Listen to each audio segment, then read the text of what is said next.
இன்னிசை நிகழ்ச்சிகளும் அனுமதி தரக்கோரி இசைக்கலைஞர்களுக்கு கருணை அடிப்படையில் போதிய நிவாரணம் தொகை வழங்கக்கோரி மதுரையில் தமிழ்நாடு மேடை மெல்லிசை கலைஞர்கள் சங்கம் மதுரை கிளை சார்பில் மதுரை மாவட்ட ஆட்சியர் முன்பு ஆர்ப்பாட்டம் நடைபெற்றது. மதுரை தமிழகத்தில் தற்பொழுது ஏற்பாடு கொண்டிருக்கும் குறைந்த ஊரடங்கு உத்தரவு காரணமாக கோவில் திருவிழாக்கள், திருமணம் போன்ற மங்கள நிகழ்ச்சிகள், இசை நிகழ்ச்சிகள் நடத்த முடியாத நிலை ஏற்படும் சூழ்நிலை உருவாகியுள்ளது. மேலும் கடந்த ஆண்டு இதே கொரோனா பாதிக்கப்பட்ட எங்களால் பிழைப்பு நடத்த முடியாமல் எங்களுக்கு பெரும் பேரிழப்பு ஏற்படுத்தி இருந்தது. அதேபோல் இந்த ஆண்டும் இதே நேரத்தில் எங்கள் தொழிலும் பாதிக்கக்கூடிய நிலைமை ஏற்பட்டுள்ளது. இசை தொழில்கள் மட்டுமே நம்பி வாழும் எங்கள் குடும்ப உறுப்பினர்கள் காப்பாற்ற கேள்விக்குறியாக உள்ளது. மேலும் இந்த வருடத்தில் மே, ஜூன், ஜூலை, ஆகஸ்ட் ஆகிய மாதங்களில் அதிகமான திருவிழாக்கள் மற்றும் சுப நிகழ்ச்சிகள் இருக்கும். இந்த வேளையில் கொரோனா ஊரடங்கும் எங்களுக்கு இசை தொழில் முற்றிலும் பாதிக்கப்படும்.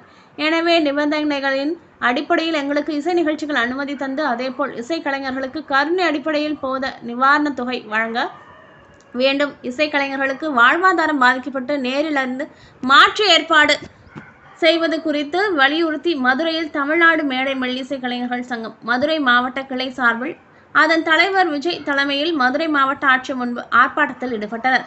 இசைக்கலைஞர்கள் பலரும் கலந்து கொண்டனர். பின்னர் மதுரை மாவட்ட ஆட்சித்தலைவரை சந்தித்து மனுக்கள் கொடுத்தனர்.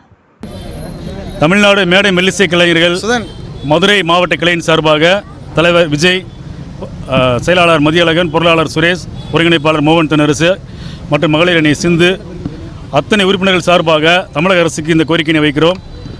ஆண்டுதோறும் நடைபெறக்கூடிய கோவில் திருவிழாக்கள் எல்லாவற்றிலும் எங்களது இசை நிகழ்ச்சிகள் நடைபெறும். தமிழகம் எங்கும் நாங்கள் சென்று வந்து கொண்டிருந்தோம்.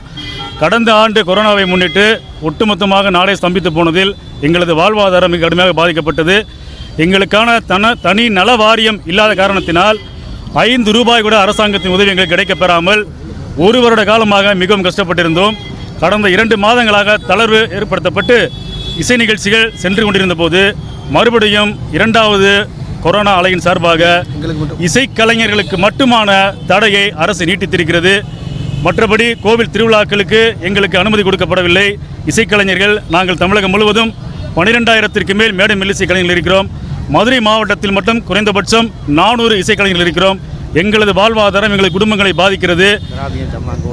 கிராமிய, தெம்மாங்கு மற்றும் அனைவருக்குமான ஒலிபெருக்கி அமைப்பாளர்கள் அனைவருக்குமான ஒட்டுமொத்தமான கோரிக்கையாக தமிழக அரசே உங்களை நாங்கள் மன்றாடி கேட்டுக்கொள்கிறோம். நிபந்தனைகளோடு கூடிய தளர்வை எங்களுக்காக அறிவிக்க வேண்டும். ஏனென்றால் எங்களுடைய வாழ்வாதாரம் மிகவும் பாதிக்கப்பட்டிருக்கிறது. எங்களுடைய குடும்பங்கள், எங்களுடைய குழந்தை செல்வங்கள் பசியும் பட்டினமாக இருந்து கொண்டிருக்கிறோம். சற்று மீண்டு வரக்கூடிய சூழ்நிலை இருந்தபோது மறுபடியும் இந்த தளர்வு, மறுபடியும் இந்த ஊரடங்கு எங்களை பாதித்திருக்கிறது. எனவே எங்களுக்கான தனி நலவாரியம் அமைத்து மாதந்தோறும் மீனவர்களுக்கு அளிக்கக்கூடிய 6,000 ரூபாய் போல இசைக்கலைஞர்களுக்கும் மாதந்தோறும் இந்த கொரோனா காலகட்டங்களில் நல உதவிகளை, எங்களுக்கு பண உதவியும் அளித்து எங்களை வாழ வைக்க வேண்டும். அல்லது இசை நிகழ்ச்சிகளுக்கு எங்களுக்கு அனுமதி கொடுங்கள். நிபந்தனையோடு கூடிய அனுமதி கூட வழங்குங்கள். நாங்கள் காத்திருக்கிறோம். சமூக இடைவெளியை பின்பற்றி மேடை மெல்லிசை கலைஞர்கள் பற்றி உங்களுக்கு தெரியும். மிகுந்த சமுதாய அக்கறையோடும் பொறுப்புணர்வோடும் நாங்கள் நடந்து கொண்டிருக்கக்கூடியவர்கள்.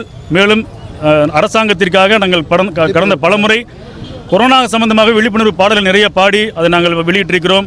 எங்களது வாழ்வாதாரத்தை காப்பது தமிழக அரசின் கடமை. எனவே உங்கள் ஒருங்கிணைப்பாளர் மோகன் தென்னரசு, தலைவர் விஜய்.